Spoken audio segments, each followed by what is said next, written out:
আসসালামু আলাইকুম, স্বাগত জানাচ্ছি আরটিভি দুপুরের সংবাদে। আপনাদের সঙ্গে আছি আমি নাবিলা হাসান। কোটা আন্দোলন ইস্যুতে উদ্ভূত পরিস্থিতির কারণে ঢাকা বিশ্ববিদ্যালয় অনির্দিষ্টকালের জন্য বন্ধ ঘোষণা করেছে বিশ্ববিদ্যালয় প্রশাসন। আজ সন্ধ্যা ৬টার মধ্যে শিক্ষার্থীদের হল ছাড়তে নির্দেশ দেওয়া হয়েছে। বিশ্ববিদ্যালয়ের সিনেট সদস্যদের সভায় এই সিদ্ধান্ত হয়। এর আগে মঙ্গলবার রাতে শিক্ষার্থীদের নিরাপত্তা বিবেচনায় দেশের সব সরকারি ও বেসরকারি বিশ্ববিদ্যালয় বন্ধের নির্দেশনা দেয় ইউজিসি।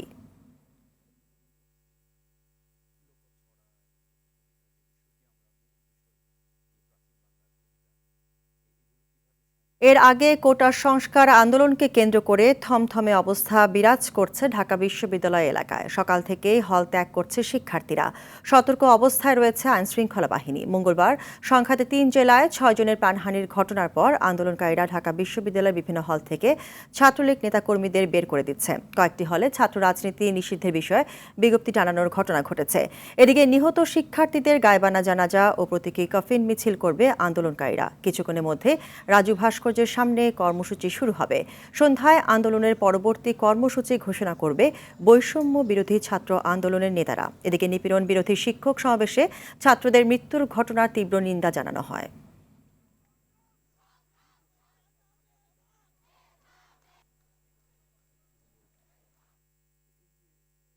এদিকে কোটা সংস্কারের দাবিতে আজও উত্তাল বিভিন্ন বিশ্ববিদ্যালয়। বরিশালে সকাল থেকে নিজ নিজ ক্যাম্পাসে অবস্থান নিয়েছে শিক্ষার্থীরা।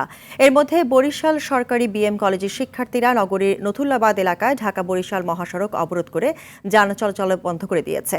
ফেনীতে শিক্ষার্থীদের প্রতিবাদ মিছিলে হামলার ঘটনা ঘটেছে। এতে এক পুলিশ সদস্য সহ অন্তত ২০ জন আহত হয়েছে। অন্যদিকে রাজশাহী বিশ্ববিদ্যালয়ে সকাল থেকে কোটা সংস্কারের দাবিতে বিক্ষোভ করছে শিক্ষার্থীরা। কুমিল্লা সিলেট আঞ্চলিক মহাসড়ক অবরোধ করে শিক্ষার্থীরা। রংপুরে বেগম রোকেয়া বিশ্ববিদ্যালয়ের শিক্ষার্থী আবু সাইদের মৃত্যুর ঘটনায় অনির্দিষ্টকালের জন্য বন্ধ ঘোষণার পর হল ছাড়ছে শিক্ষার্থীরা। এদিকে জরুরি সিন্ডিকেট সভা শেষে জাহাঙ্গীরনগর কর্তৃপক্ষ বিশ্ববিদ্যালয় বন্ধ ঘোষণা এবং ছাত্রদের হল ত্যাগের নির্দেশ দিয়েছে।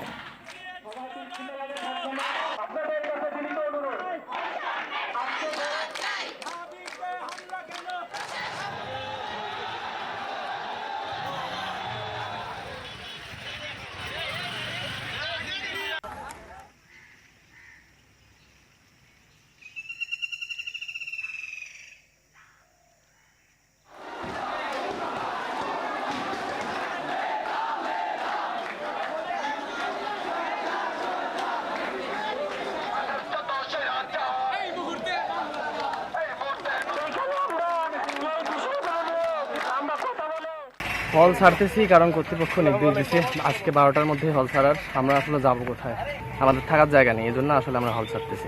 আমার ভাই বোনদের যারা আন্দোলনে আছে তাদের পক্ষেই থাকবো, অবশ্যই থাকবো, কারণ এটা আমাদের তো অধিকার। বাবা মা ফোন দিতেছে বারবার যে এখানে আসলে থাকাটা এখন ঠিক না, নিরাপদ না, যে খুবই বারবার ফোন দিতেছে, টেনশন করতেছে যে কোনো আমার ক্ষয়ক্ষতি হতে পারে কিনা। 25শে মার্চের যে রাত ছিল 1971 সালের সেম রাত গেছে। আমাদের উপর যে আক্রমণ করা হয়েছিল ছাত্রলীগ কর্তৃক, এখন আমরা নিরাপত্তাহীনতা ভুগতেছি, বিধায় আমরা পরিবারের কাছে চলে যাচ্ছি আর কি। কোটা আন্দোলনকে পুঁজি করে বিএনপি জামায়াত লাশের রাজনীতি ও সরকার বিরোধী আন্দোলনে রূপ দিতে চাইলে কোনো ছাড় দেওয়া হবে না বলে মন্তব্য করেছেন আওয়ামী লীগের সাধারণ সম্পাদক ওবায়দুল কাদের। কোটা আন্দোলন এখন আর সাধারণ শিক্ষার্থীদের আন্দোলন নেই বলে দাবি যুগ্ম সম্পাদক হাসান মাহমুদের। গুজব ছড়ানোর মাধ্যমে সামাজিক যোগাযোগ মাধ্যমগুলো সহিংসতাকে আরও উস্কে দিচ্ছে বলে দাবি আইসিটি প্রতিমন্ত্রী জুনায়েদ আহমেদ পলকের। আরও জানাচ্ছেন শাকিলা করিম। বুধবার সকালে রাজধানীর তেজগাঁওয়ে ঢাকা জেলা আওয়ামী লীগের কার্যালয়ে যৌথ সভায় যোগ দেন দলের সাধারণ সম্পাদক ওবায়দুল কাদের। তিনি অভিযোগ করেন, কোটা সংস্কার আন্দোলনকে ঘিরে বিএনপি জামাত লাশের রাজনীতি করতে চায়, তাদের নেতারাই নাশকতার উস্কানি দিচ্ছে। ছাত্রদল শিবিরের নেতাকর্মীরা উস্কানিমূলক স্লোগান, তাদের সামাজিক যোগাযোগ মাধ্যমের স্ট্যাটাস আন্দোলনকে সরকার বিরোধী আন্দোলনে পরিণত করেছে। সরকার সংঘাত চায় না, তাই বিএনপি জামায়াতের উস্কানিতে শিক্ষার্থীরা যেন ফাঁদে পা না দেয় সেদিকে সতর্ক থাকতে অভিভাবকদের আহ্বান জানান আওয়ামী লীগ সাধারণ সম্পাদক। শিক্ষার্থীদের পিতা মাতাদের প্রতি আমরা অনুরোধ জানাব, আপনাদের প্রাণপ্রিয় সন্তানদের এ ধরনের আত্মবিধ্বংসী কর্মকাণ্ড থেকে দূরে রাখা। এদিকে সকালের প্রেস ক্লাবে শেখ হাসিনার কারাবন্দী দিবস উপলক্ষে আলোচনায় পররাষ্ট্রমন্ত্রী বলেন, এখন কোটা সংস্কারের নেতারা কর্মসূচি দিচ্ছেন। তারা আন্দোলন করছে, তারা দূরদর্শিতামূলকভাবে আন্দোলনগুলোর নেতৃত্ব দিচ্ছে, আর সাধারণ ছাত্রছাত্রীদের ভুল বুঝিয়ে সম্পূর্ণভাবে সেখানে সম্পৃক্ত করার চেষ্টা করেছে, সম্পৃক্ত করেছে। ফেসবুক, টুইটার সহ সামাজিক যোগাযোগ মাধ্যম ব্যবহারে স্থানীয় আইন ও ধর্মীয় অনুশাসন মানার আহ্বান জানিয়েছেন আইসিটি প্রতিমন্ত্রী জুনাইদ আহমেদ পলক। গুজব ছড়ানোর মাধ্যমে দেশে প্রাণহানির মতো ঘটনা ঘটছে বলেও মন্তব্য করেন তিনি। সোশ্যাল মিডিয়াতে কিংবা কোনো নিউ প্ল্যাটফর্মে কোনো তথ্য উপাত্ত বা কোনো মিথ্যা সত্য গুজব যে কোনো কিছুই হোক, সেগুলো যেন দেখেই তারা কোনো আবেগী সিদ্ধান্ত না নেয় বা কোনো উস্কানিতে যাতে তারা আসলে কোনো সহিংস অবস্থান না নেয়। শাকিলা করিম, RTV, ঢাকা। আত্মরক্ষার জন্য ভবনের ছাদে উঠেও রেহাই পাননি চট্টগ্রামের ছাত্রলীগ ও যুবলীগ কর্মীরা। কোটা আন্দোলনরত শিক্ষার্থীরা হঠাৎ চারদিক থেকে আক্রমণ শুরু করলে আত্মরক্ষার্থে তারা বেলাল মসজিদের মির্দাত ম্যানসনের ছাদে অবস্থান নেয়। আন্দোলনকারীরা তখন পাশের ওয়েলফুডের ভবনে ওঠে। সেখান থেকে তারা বড় বড় পাথর ছুটতে শুরু করে ছাত্রলীগ যুবলীগ নেতাকর্মীদের উদ্দেশ্য করে। এক পর্যায়ে কয়েকজন ওয়েলফুডের ভবন থেকে মির্দাদের ছাদে এসে জালাল ধিমান সহ কয়েকজনকে আক্রমণ করে। তারা পাইপ বেয়ে নিচে নামার চেষ্টা করলে তাদের হামলায় নিচে পড়ে যায়। এদের মধ্যে জালালউদ্দিন জুবায়ের সরকারি হাজী মোহাম্মদ মহসিন কলেজ ছাত্রলীগ নেতা ও ধীমান সেনগুপ্ত ৫ নম্বর মোহরা ওয়ার্ড যুবলীগ নেতা। আন্দোলনে বহিরাগতদের অংশ নেওয়ার প্রমাণ পেয়েছে আইন শৃঙ্খলা বাহিনী। এদিকে গতকাল সশস্ত্র ক্যাডারদের হামলায় নিহত ঢাকা কলেজ ছাত্রলীগের কর্মী সবুজ আলী সহ নিহতদের স্মরণে বিকেল ৩টায় আওয়ামী লীগের কেন্দ্রীয় কার্যালয়ের সামনে গায়েবানা জানাজা অনুষ্ঠিত হয়। গাজীপুর থেকে এসেছি ছাত্র শিবিরের পক্ষ থেকে। আমাদের অসংখ্য লোকজন ঢাকাতে জড়ো হয়েছে এবং আমরা চাই এই কোঠা আন্দোলনের মাধ্যমে সরকারকে পতন করে তারপরে আমরা ঘরে ফিরব। আমাদের লক্ষ্য হলো সরকারকে পতন করা। ৬ ভাই ও ৩ বোনের মধ্যে তিনি বিশ্ববিদ্যালয়ে ভর্তির সুযোগ পেয়েছিলেন। তাকে ঘিরে বুক ভরা স্বপ্ন ছিল দরিদ্র পরিবারের। বলছিলাম রংপুরে কোটা আন্দোলনকারীদের সঙ্গে পুলিশের সংঘর্ষে নিহত বিশ্ববিদ্যালয়ের শিক্ষার্থী আবু সাইদের কথা। তার মৃত্যুতে শোকের ছায়া নেমে এসেছে রংপুরের পীরগঞ্জের মদনখালীর বাবনপুর গ্রামে। রংপুর থেকে জাহাঙ্গীর আলম বাদলের প্রতিবেদন জানাচ্ছেন সাইদ মাহমুদ। ফেল করে তাকিয়ে আছেন সাইদের মা, নির্বাক বাবা। আদরের ছোট ভাইকে হারিয়ে কান্না থামাতে পারছে না সুমি। স্বজন আর গ্রামবাসীর আহাজারিতে ভারী হয়ে উঠেছে বাবনপুর। সাইদের পরিবার জানায় 9 ভাই বোনের মধ্যে সাইদি টিউশনির টাকায় বিশ্ববিদ্যালয়ে পড়াশোনা চালিয়ে যাচ্ছিলেন। পীরগঞ্জের খালাসপীর দ্বিমুখী উচ্চ বিদ্যালয় থেকে গোল্ডেন জিপিএ 5 পেয়ে এসএসসি পাশ করে ভর্তি হন রংপুর সরকারি কলেজে। সেখান থেকেও জিপিএ 5 পেয়ে ভর্তি হন বেগম রোকেয়া বিশ্ববিদ্যালয়ে।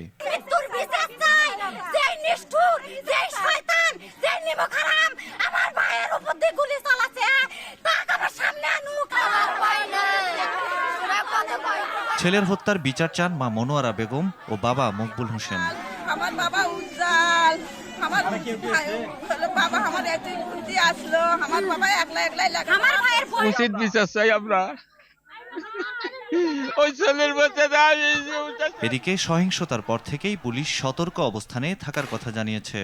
লোকাল আইন প্রয়োগকারী সংস্থার অফিসার হিসেবে আমরা সতর্ক অবস্থায় আছি। দ্বিতীয় জনের বিষয়টাকে ভিন্ন খাতে প্রভাবিত করতে গিয়ে মাঠ খোলা করতে না পারে আমরা যতটুকু আইনানুগভাবে সহযোগিতা করতে হবে ততটুকু পড়াশোনা করতে হবে। কোটা সংস্কারের দাবিতে আন্দোলনরত শিক্ষার্থী আবু সাইদ ছিলেন বেগম রোকেয়া বিশ্ববিদ্যালয়ের ইংরেজি বিভাগের 12তম ব্যাচের শিক্ষার্থী। ইতোমধ্যেই সামাজিক যোগাযোগ মাধ্যম ও বিভিন্ন গণমাধ্যমে প্রকাশিত হয়েছে সাইদের নিহত হবার ঘটনা। মঙ্গলবার দুপুরে সংঘর্ষ শুরু হলে আন্দোলনকারীদের মধ্যে সবার আগে ছিলেন আবু সাইদ। এ সময় বিশ্ববিদ্যালয়ের প্রধান ফটকের সামনে থেকে গুলি করতে দেখা যায় পুলিশ সদস্যদের। এক পর্যায়ে মাটিতে লুটিয়ে পড়েন গুলিবিদ্ধ সাইদ। সৈয়দ মাহমুদ, RTV। বাংলাদেশের সরকারি চাকরিতে কোটা সংস্কারের দাবিতে আন্দোলনকারীদের উপর হামলা ও হত্যাকাণ্ডের ঘটনায় প্রতিক্রিয়া দিয়েছে জাতিসংঘ। আন্দোলনকে ঘিরে বাংলাদেশে চলমান ঘটনা প্রবাহ সম্পর্কে অবগত রয়েছে সংস্থাটি। স্থানীয় সময় মঙ্গলবার জাতিসংঘের নিয়মিত ব্রিফিংয়ে এক প্রশ্নের জবাবে সংস্থার মহাসচিবের মুখপাত্র স্টিফেন ডুজারিক এ মন্তব্য করেন। এ সময় সহিংস হামলা থেকে সব পক্ষকে রক্ষা করতে বাংলাদেশ সরকারের প্রতি আহ্বান জানানো হয়। বলা হয়, শান্তিপূর্ণভাবে বিক্ষোভ করার অধিকার এবং সরকারকে সেই অধিকার রক্ষা করার আহ্বান জানানো হয়। একই সঙ্গে বাংলাদেশে চলমান ঘটনা প্রবাহ জাতিসংঘ উদ্বেগের সাথে পর্যবেক্ষণ করছে।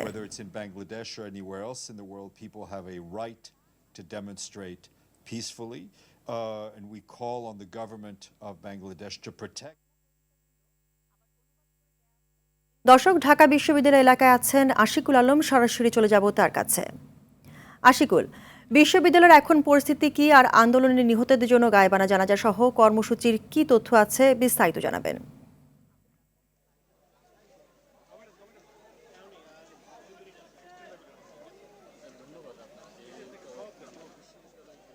ঢাকা বিশ্ববিদ্যালয় কেন্দ্রিক যতগুলো এলাকা আছে প্রত্যেকটি এলাকায় কিন্তু মেইন পয়েন্টগুলোতে পুলিশ সদস্যরা রয়েছেন, বিজিবির সদস্যরা রয়েছেন, র্যাবের সদস্যরা রয়েছেন। এবং আপনাকে যদি এখনকার চিত্রটি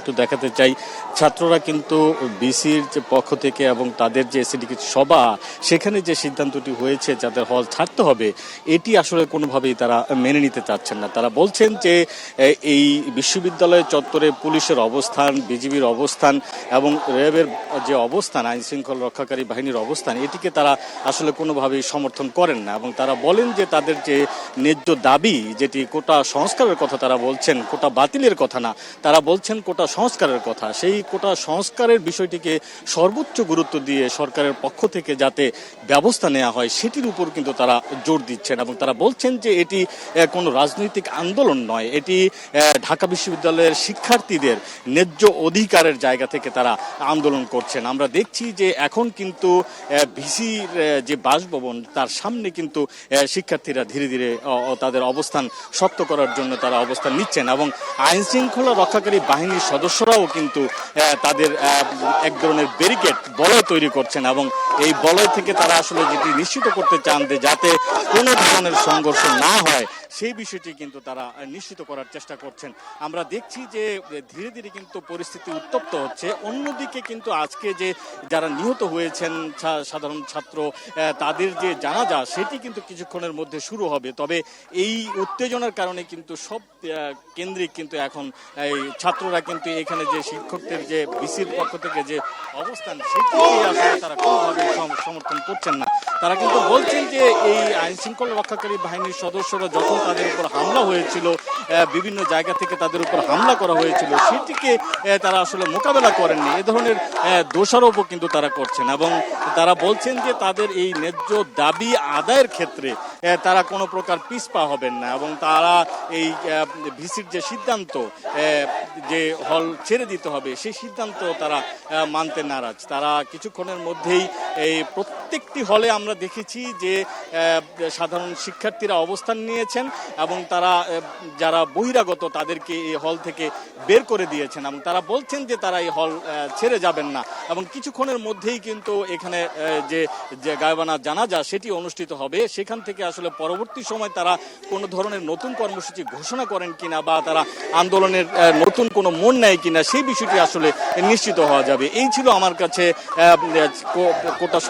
কোটা বাতিলের বা কোটা সংস্কারের যে আন্দোলন এবং সাধারণ শিক্ষার্থীর যে আন্দোলন, তাদের আন্দোলনের খবর। ধন্যবাদ আপনাকে।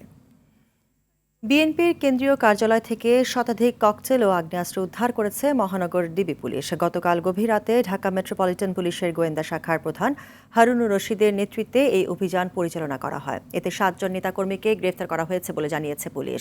অভিযান শেষে পুলিশের অতিরিক্ত কমিশনার হারুনুর রশিদ সাংবাদিকদের বলেন, বিএনপির কেন্দ্রীয় কার্যালয়ে অভিযান চালিয়ে 100টির উপরে ককটেল মিলেছে। এছাড়াও 5 থেকে 6 বোতল পেট্রোল, 2-3টি রুমে 500 লাঠি, 7টা দেশি বিদেশি অস্ত্র ছিল বলে জানান তিনি।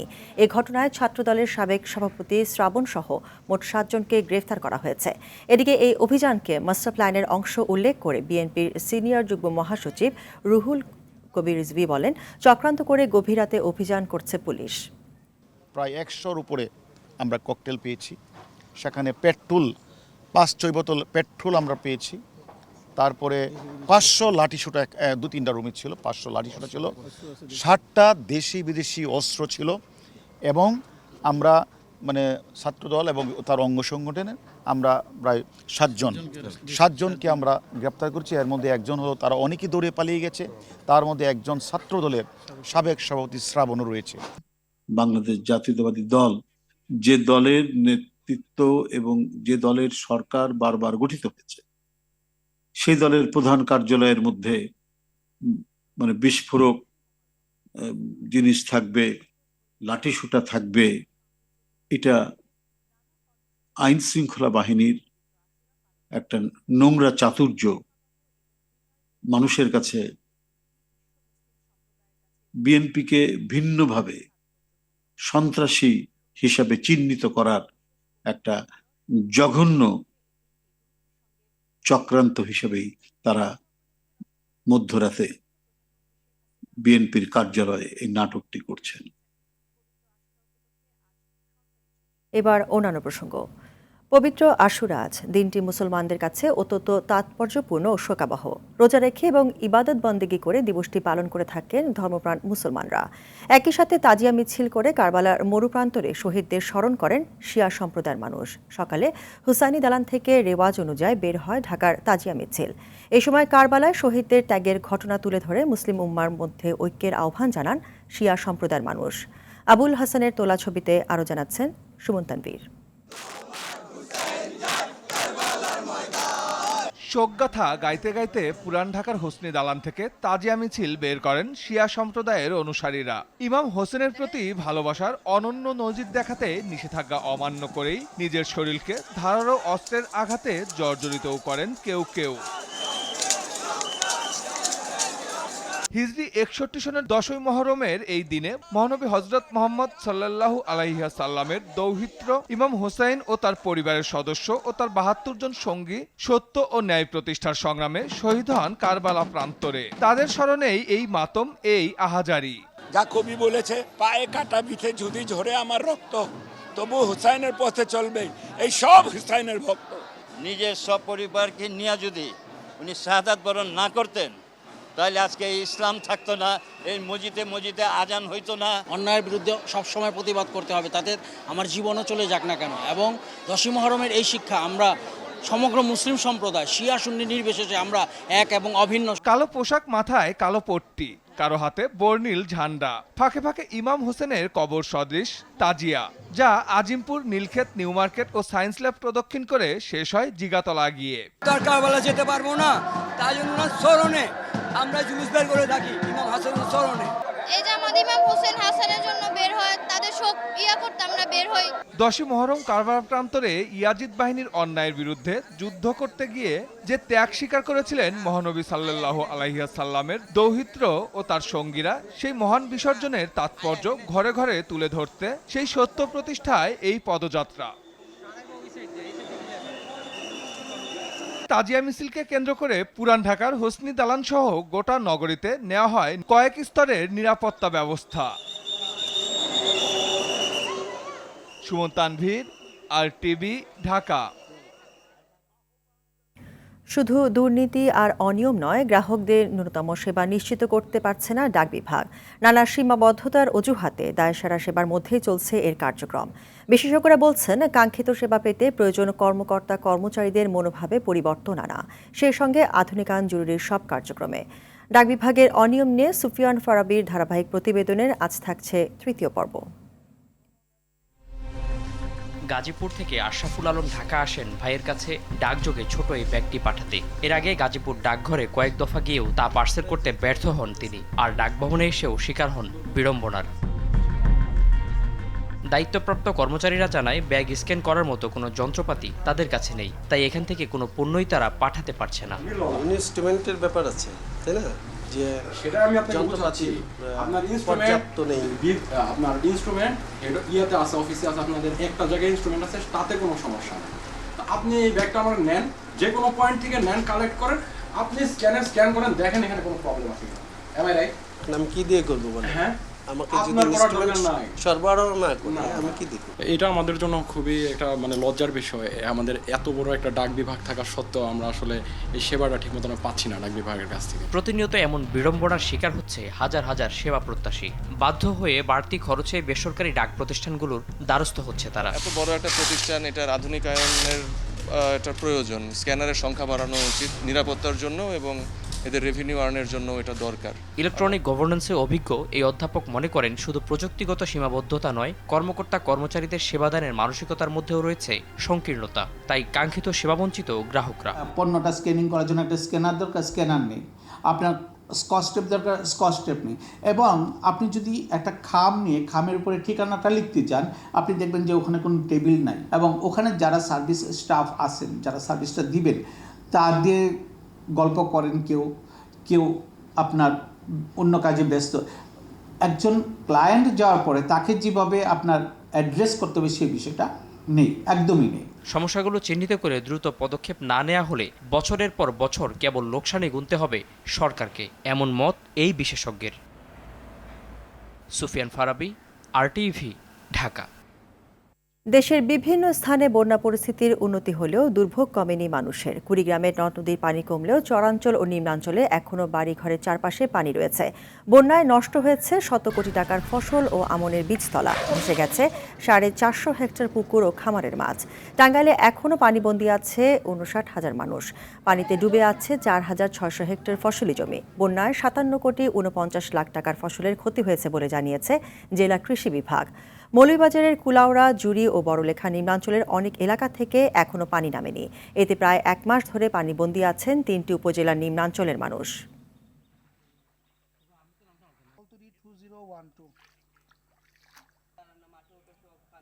ন্যাশনাল লাইফ ইন্স্যুরেন্স আন্তর্জাতিক সংবাদ।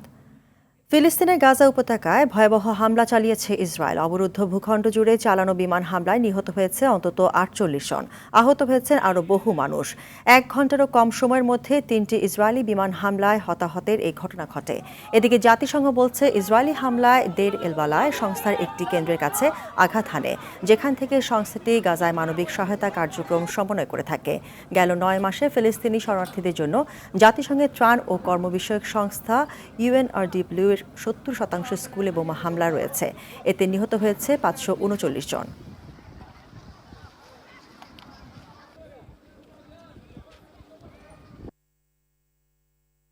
খেলার খবর। বিশ্বকাপ জয়ী তরুণ মিডফিল্ডার এনজো ফার্নান্দেজ সহ কয়েকজন আর্জেন্টিনার ফুটবলারের বর্ণবাদী আচরণে ক্ষুব্ধ ফ্রান্সের ফুটবল ফেডারেশন। আর্জেন্টিনার কোপা আমেরিকা জয়ী দলের সদস্যদের বিরুদ্ধে ব্যবস্থা নিতে ফিফার কাছে অভিযোগ করবে বলে জানিয়েছেন তারা। সেই সাথে আর্জেন্টাইন ফুটবল অ্যাসোসিয়েশনকে চিঠি দেবে সংস্থাটি। বিষয়টি নিয়ে ফার্নান্দেজের ক্লাব চেলসিও তদন্ত শুরু করেছে।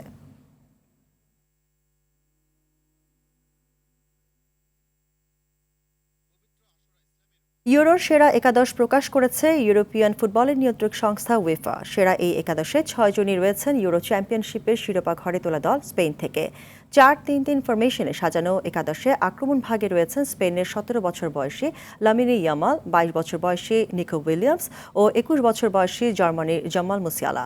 সেরা একাদশের মিডফিল্ড সামল দিতে টুর্নামেন্ট সেরা খেলোয়াড়দের পুরস্কার জয়ী রদ্রির সঙ্গে আছেন দানি ওলমো ও ফাবিয়ান রুয়েস। রক্ষণ ভাগে রয়েছেন Kyle Walker, William Saliba, Manuel Akanji ও মার্ক কুকেরিয়া।